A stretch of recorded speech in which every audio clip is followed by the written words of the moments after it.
Good morning to all of you. In this session, I would like to show you how to handle non-conventional compounds like coal. As you can see from the problem statement, the analysis of coal, proximate analysis, ultimate analysis, and sulfur analysis has been provided. And you are supposed to remove ash from coal, and then you are required to combust coal. And you can assume that all the hydrogen, sulfur, and carbon present in coal, of course, after removing ash, are assumed to get completely converted. So simulate the process and find the quantity and composition of combustible products. Now the problem with this compound coal is this is considered to be a non-conventional component, unlike all the components that we have seen, which are existing either in liquid form or vapor form. So we will not be able to identify coal with a molecular formula nor a given molecular weight. And one more problem with that is because how do you think we will be able to write stoichiometry for the combustion of coal? The main problem that involves with handling non-conventional solids. So in order to make coal to combust, first of all, we will have to identify what, based on the compositions given here, based on the proximate analysis, ultimate analysis, and sulfur analysis, we need to identify or we need to calculate the yield of various components in which present in coal. Now this is normally done using a model known as yield reactor. Before I go with the simulation, I would like to present a some small details with respect to solids. I don't go into many details, but the basic details. So solids are basically converted into two categories: conventional solids, non-conventional solids. As the name itself suggests, the conventional solids, you will be able to represent them with a chemical formula. They will be having a molecular weight, whereas non-conventional compounds, you will not be able to write molecular formula. Now, if you across handling such non-conventional compounds in several industries or processes, for example, food processing, drying of solids, solid fuel combustion like coal combustion, coal biomass and solid waste pyrolysis, gasification, maybe when you are looking at thermal power plants, all these are where solid fuels are coming into picture, or the non-conventional components need to be handled. Simulation of process involving such non-conventional solids will have a problem, especially because we may not be having the necessary. Typically, Aspen plus non-conventional solids in terms of empirical factors called component attributes. We will see what are these component attributes subsequently. Now, if you try to look at conventional compounds, they will be able to exist either in vapor phase or liquid phase, or you can also have solid salts in solution. For example, NaCl solution in water. So that is also considered to be a conventional compound, though NaCl is a solid. Conventional inert solids. Now, solids that are inert to phase equilibrium and salt precipitation or solubility. For example, if you take something like silica, it will not be able to have any solubility and it will not participate in phase equilibrium, but you will be able to represent silica by means of a molecular formula, and it has got a specific molecular weight. In the same way, you can think of CaCO3, MgCO3, such things which are having a definite molecular formula. Coming to non-conventional solids, the conventional inert solids are represented in Aspen by conventional inert solids substream. Non-conventional solids are NC solids, non-conventional solids. So they are not going to participate in phase equilibrium, salt or chemical equilibrium, and you will not be able to represent them by means of a chemical structure. So when you are trying to select these compounds, so far we have been dealing with conventional compounds, you know what does this mean. But when you are coming to solids, you may have to consider these solids either as conventional inert if you are able to represent them by means of a molecular formula. Otherwise, you may have to consider that as non-conventional solids. So again, conventional components, we have seen several examples. All the conventional compounds are going, you will see what is meant by this substream. And conventional inert solids are present in Ca solid substrate. So you will be having a molecular weight, for example, carbon, sulfur, sucrose, CaO, and so on.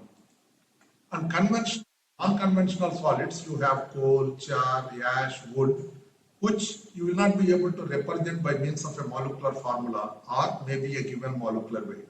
So such components need to be considered as non-conventional solids. They are present in NC solid substrate. Now, some of the component attributes are going to be used in order to calculate the properties of non-conventional components. In fact, you'll be able to see what are these component attributes: proximate analysis, ultimate analysis, sulfur analysis. Maybe in the case of combustible substances like coal or maybe wood, you may be able to obtain these. But in case if you have some compounds for which you are not in a position to have this data, you will be able to use general analysis. You have to identify the constituent elements present in that particular non-conventional solid and try to give weight percent of those individual elements. You can have up to 1 to 20 such elements present in any non-conventional solid. Now, typically the solid properties are calculated by using certain models for both conventional components as well, conventional inert solids as well as non-conventional solids. If you try to see the non-conventional solids, the enthalpy is always calculated by using a heat capacity polynomial model, which is called as ENTH, gen, enthalpy generation. And in case of density, it is density gen. Remember, if you want to calculate these, you need to have the component attribute general analysis must be provided. Same is the case with density gen. And for coal being very common, so there were specific models developed for calculating the enthalpy of coal, which is H coal gen. And in order to calculate and use this model, you need to provide proximate analysis, ultimate analysis, and sulfur analysis. Similarly, density also, you have a separate model for coal, D coal ICT. You are required to provide ultimate analysis and sulfur analysis attributes for calculating the density. Now, this is especially when you are trying to handle solids. If you are dealing with conventional components, then you can select this stream class. Then the stream class has conventional components as well as NC stands for non-conventional solids. Then the stream class is mixed NC, which will contain conventional compounds in the mixed substream. Non-conventional solids are present in this NC solid substrate.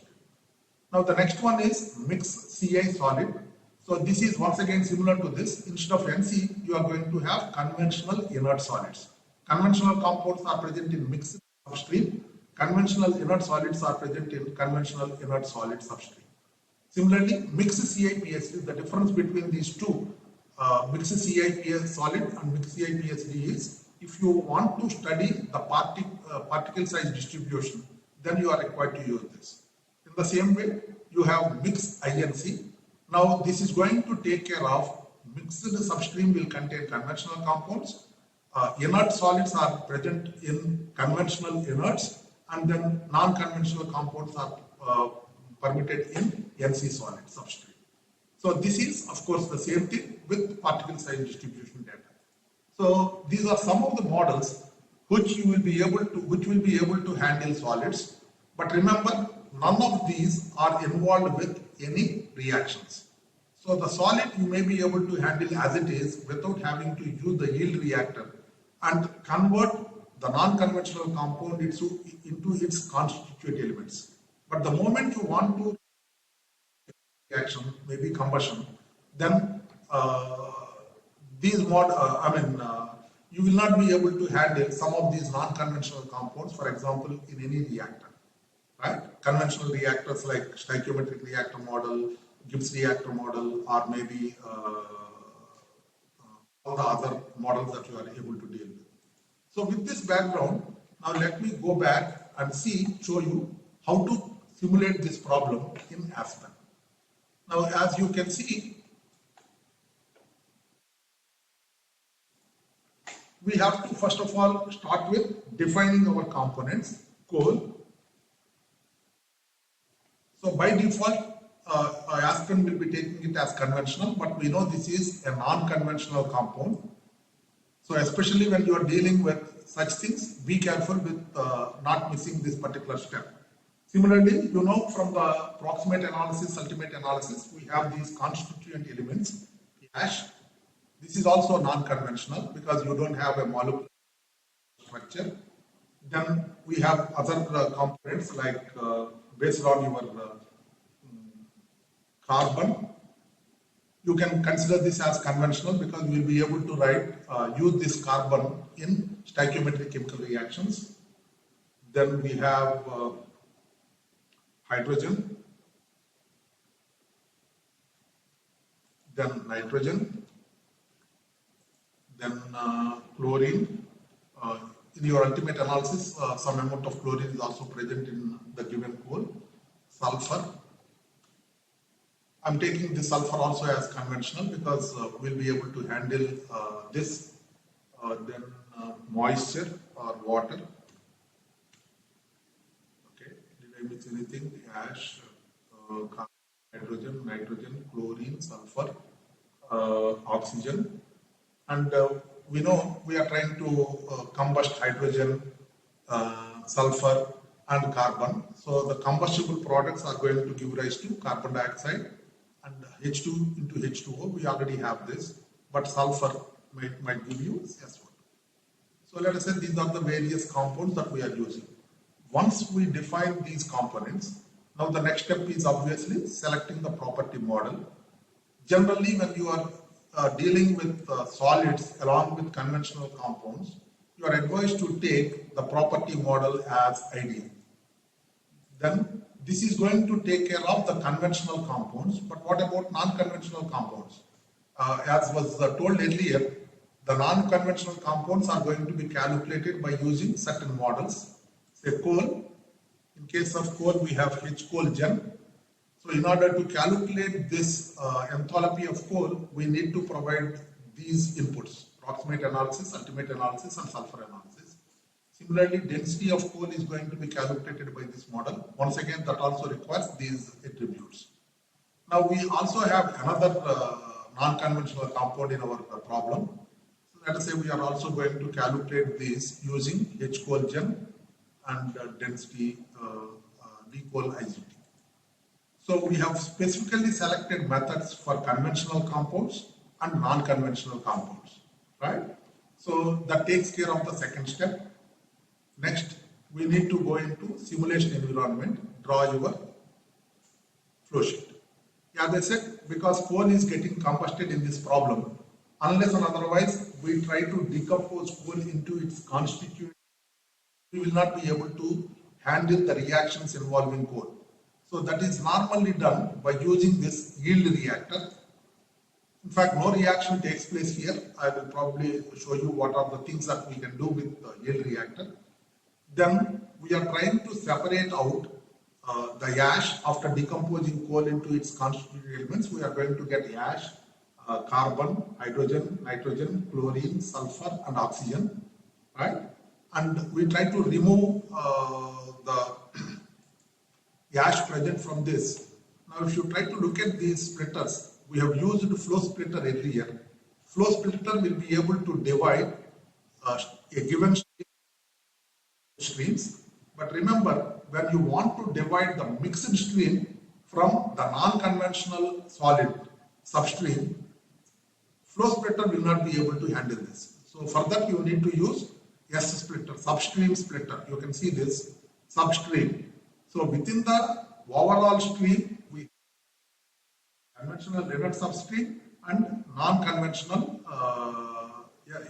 NC substream, right? NC solid substream. So if you want to separate out ash which is in the NC substream, we need to use the substream splitter. Then we are going to have a combustor. Let me take the case of stoichiometric reactor. Remember, the problem why this is required is we will not be able to input coal into a stoichiometric chemical reactions involving coal. we will not be able to propose the stoichiometric reaction.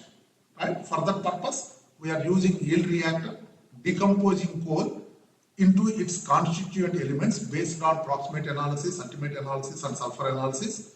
Then we are separating out ash. Then only you will be able to put this into the reactor. Of course, even ash can be removed after reaction also, doesn't matter because ash is not going to participate in chemical reaction.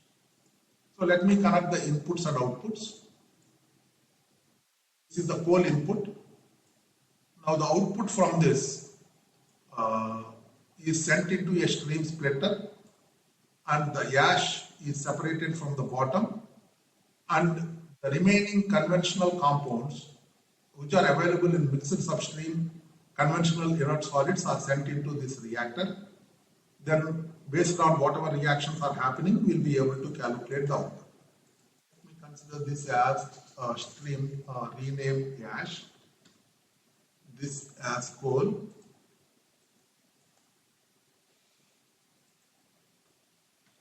right. Probably if you want, you can also rename the others. Now we have defined the overall flow sheet, especially when you are trying to use solids, handling solids in any problem. Immediately after drawing your flow sheet, you need to do this. Expand this setup, take stream class. By default, the stream class is defined as conventional. For example, if I try to click here, you can see you will be able to handle only mixed substream. Ci solid and Nc solid are missing. You will not be able to write values for coal or ash. So for this purpose, you will have to change the stream class into the required components. Probably I think I missed one thing. Go to properties, specifications. I can define this as a solid, carbon and sulfur. But remember, these are conventional inert solids because we are able to represent them by means of using a molecular formula. So let me go back to the simulation. Now what do I have in my problem? There are conventional compounds like hydrogen, oxygen, nitrogen, and so on. And along with that, we have conventional inert solids like carbon and sulfur. And in addition to these, we are also handling coal and ash, which are non-conventional. So we need to have all the three substreams. So you can see mixed Ci, sorry, not this one, this one. You can mixed substream will be able to handle conventional compounds. Ci solid will be able to handle conventional inert solids. Nc substream will be able to handle the other components. So having defined this, now we are ready to specify whatever we require. So the temperature and pressure may not really matter. Data is also not given in your problem statement because we are using some ideal combustions, right? So let us say 25 degrees centigrade, 1 bar, and we know this is with respect to coal.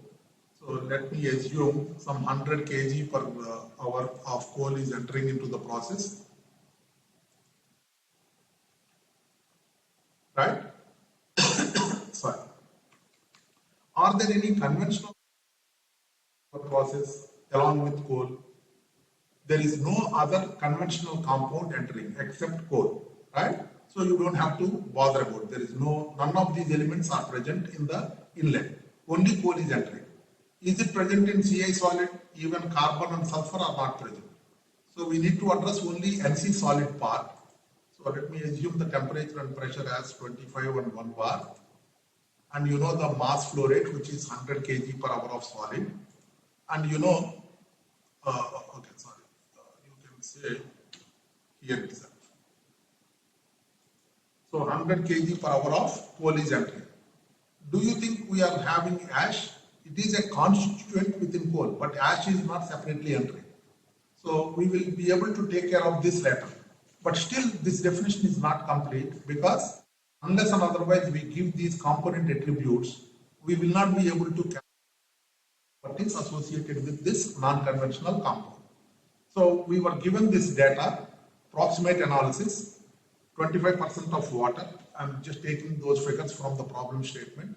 45.1% of fixed carbon and 45.7% of volatile matter, and the remaining is ash, 0.09, sorry, this is 92. Now, if you try to see, when you, I think probably all of you must have been aware of this, the sum of fixed carbon, volatile matter and ash should correspond to 1. 45 plus 45, 90, 90.91. So this is going to make up to 100, right? But the moisture is always expressed over and above these three components. For example, with this specification, you can see when 100 coal is entering, 25 kg is going to be moisture. So only 75 kg of coal is going to enter on a dry basis. Anyway, you know probably this.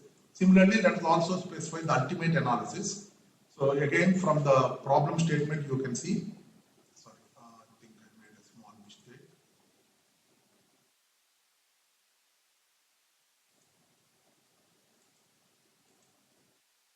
Approximate analysis, you need to specify this in terms of percentages, 25%, 45.1%, and 45.7%, and 9.2%.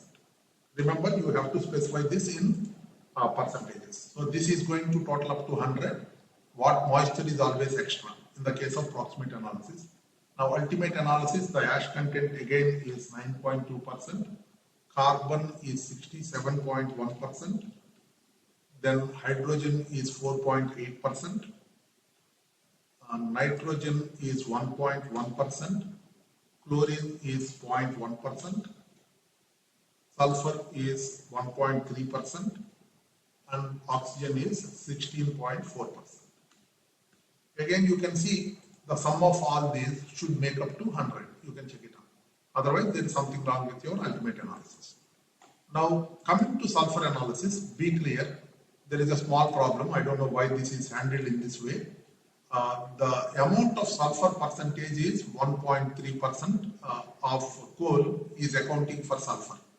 Typically, if you want to handle this sulfur, you need to take care of a small thing, which I will try to show you. So in the case of sulfur, whatever values that you are providing under this tab, pyritic, let me take this sulfur analysis. So you are having this, right? So the sulfur analysis, whatever values that you are providing here should total up to the percentage value of sulfur given in the ultimate analysis. How will you be able to give? In our problem statement, we said we were given that 60% is pyritic, 10% is sulfate, and 30% is organic. So what I am trying to do is I am converting this based on the percentage of sulfur available in ultimate analysis, which is 1.3. So this total should always make up to 1.3. That's how you should be able to specify the sulfur analysis. So like that, I am giving these values 0.78, 0.13, and then 0.39. You can see that sum of all these will make up to 1.3, which maps with the percentage of sulfur given as per the ultimate analysis. This, please take care. Okay. Having defined now, the definition of this stream is complete. You can see the coal stream is done. So go to the next input step. Now this is the only feed stream that is entering into your process. So we need to now talk about the yield reactor. Let me assume that the reactor is operating at 25 and 1 bar. As I said, there are no reactions happening. So we are trying to decompose coal into its constituent elements using this yield reactor so that we'll be able to have some of these components available for taking part in the chemical reactions. So we have done this. Next. So component yields. Now you need to make again some simple calculations. Of course, if you are interested, you can also write a small code, Fortran code in calculator block to do these calculations. It's up to you. Now we already saw out of 100 kg of coal, only 75 kg of coal is actually entering because 25% happen to be moisture. So the yield of any component, let us say I, is calculated as 1 minus moisture content approximate analysis multiplied by the weight fraction of that particular component in the ultimate analysis multiplied by the mass of feed. So this is what I have done. The ash percentage, this 1 minus 0.25 is common excepting for water. We will see this. This is 75 kg. For example, 1 minus 0.25 into 100 is common for all these. Multiplied by xi, the weight fraction of ash as per ultimate analysis. So every 100 kg of coal that is entering has to give you 6.9 kg. So 75 kg multiplied by 9.2%. This is the weight of ash that you will be getting. And yield is, this is the quantity. Now normally we will be expressing yield per unit weight. So this divided by 100, the weight of mass of feed will give you the yield. 0.069 is the yield of ash. Similarly, you try to calculate the only thing that you need to take care is the weight fractions of individual components are taken from the ultimate analysis. But what about water? We already know 25% is water. So 0.25 multiplied by the mass flow rate of feed will give you 25 kg. And in terms of yields, fractional yields, it is going to be 0.25. Remember, the sum of all these should make up to 100 and the sum of all these up to 1. So if you are finding this difficult, you can of course use these calculations by using a calculator block in Aspen. So now we are required to enter this data in Aspen. So let me take these figures which were shown to you. So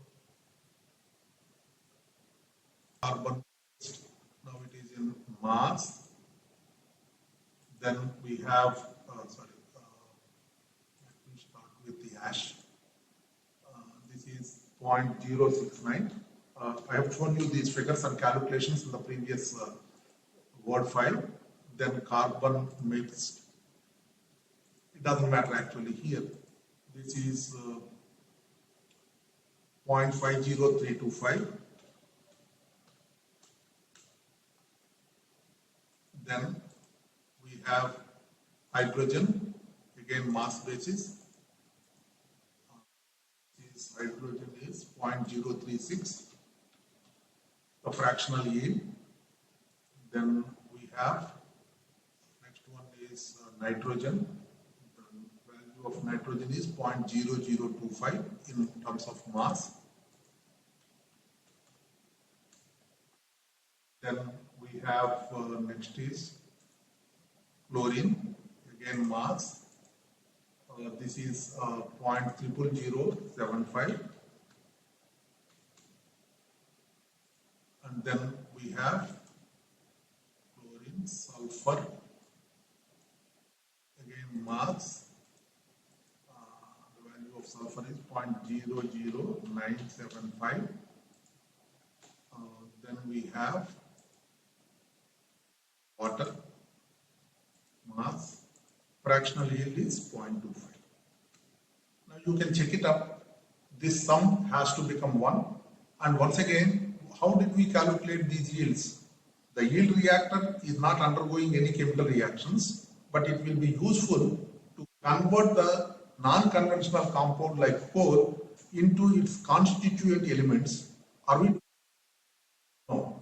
Based on the proximate analysis and ultimate analysis, we are decomposing coal into some of these elements which are present in the coal, and the analysis is already available to you. Okay, so this is one. Then here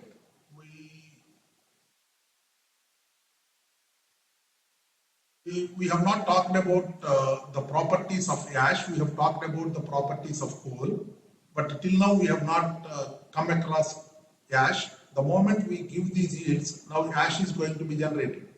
How is it going to calculate the properties of this ash? So now we need to specifically address the component attributes for the non-conventional compound ash.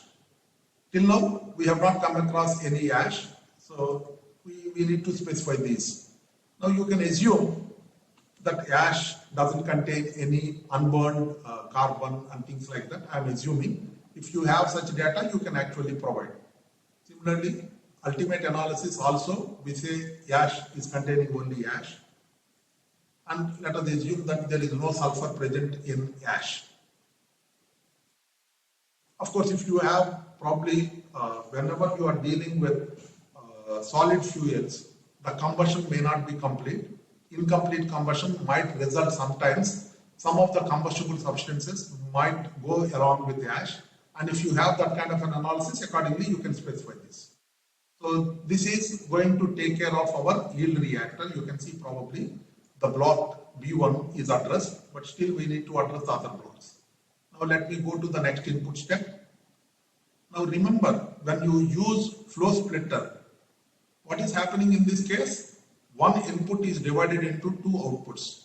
But here, if you replace this with flow splitter, you will be able to see only two components. What is the flow fraction for one of these streams? The moment you divide this into based on the given fraction, automatically the other one is specified.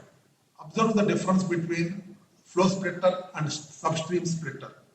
Now, which substreams are going to be separated? For example, we are talking with respect to the ash, this stream. What is our objective? We wanted to separate all the ash present in from the exit of the yield reactor need to be separated. But all the other components, whether they are mixed or CI solids, I would like to go into this stream. Right? So we are only removing ash by using this substream splitter. So I think you can see here, this is also addressed. Now we need to talk about this block. Remember, of course, some coal is having some oxygen, but you can address this problem later. Some typical calculations. For example, we saw from the yield calculations that we have 50 kg of carbon, roughly 50.325 kg of carbon coming. So that corresponds to about roughly 4.2 kiloatoms of carbon, and which requires 4 kiloatoms of 4 kilomoles of oxygen. Similarly, for sulfur, you may require some oxygen, and for combusting water also, you may require some oxygen. Do you think all this that is required for combustion, is it enough? The oxygen present in coal, do you think it will be enough? So we may have to add some amount of oxygen. Maybe you can make some typical calculations and see what is the additional oxygen that you may require. Now let me, we have to specify this stream. What you can probably do, let me define this and come back to the alternative. And we are having, let us say, 5 kilomoles per hour of oxygen entering through this stream.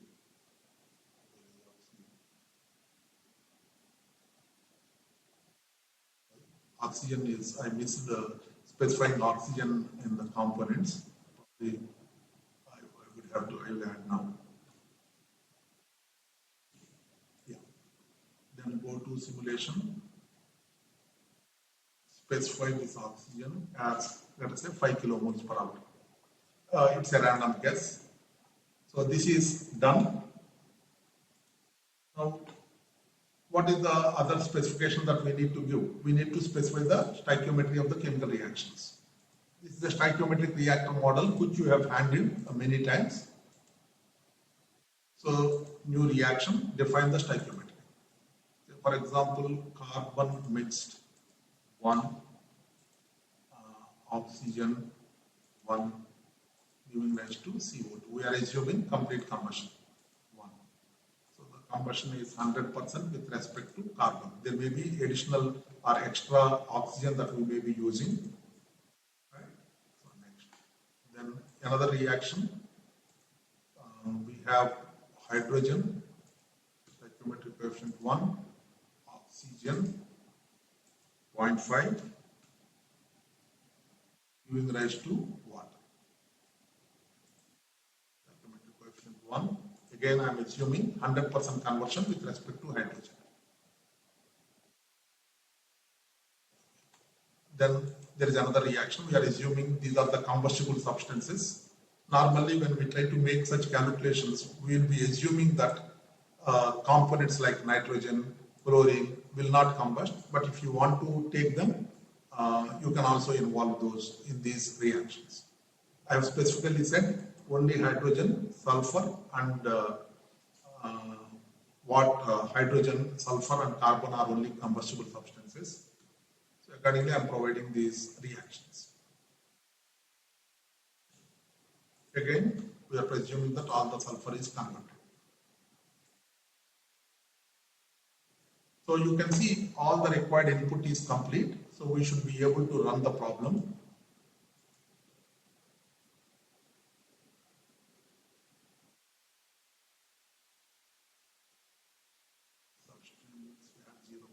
Which one? B3. Okay, let us see. I think I have not defined. The problem is here. We have not defined the yield with respect to oxygen, right? Because oxygen was not defined earlier. We mixed that. So let me add that. Mass with respect to oxygen it is 0.123. Let me reset and run.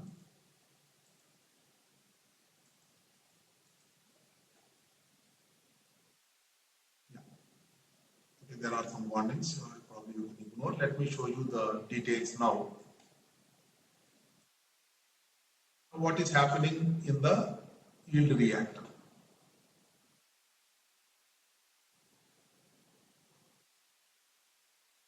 So 100 kg of coal is coming in.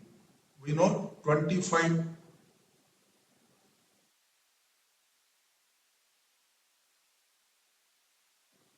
kg, it should be 25.25, okay, on 25 kg only. I'll check it out. And similarly, all the other compounds. I think we made a small mistake. Let me check up the yields once again. Gas is 0.069. This is hydrogen is 0.036. Carbon is 0.50325. Nitrogen is, sorry, there is a small error here, 0.00825. Are the yields that we have considered. This is yield, so the fractional yield is 0.800825. I'm just correcting these. So let me check. 0.069. Carbon is 0.50325. Hydrogen is 0.036. Nitrogen is 0.00825. Chlorine is 00075. Then 00975 is sulfur. Water is 0.25, 0.123. You can check it up whether this total is equal to 1. I think that is the problem we had.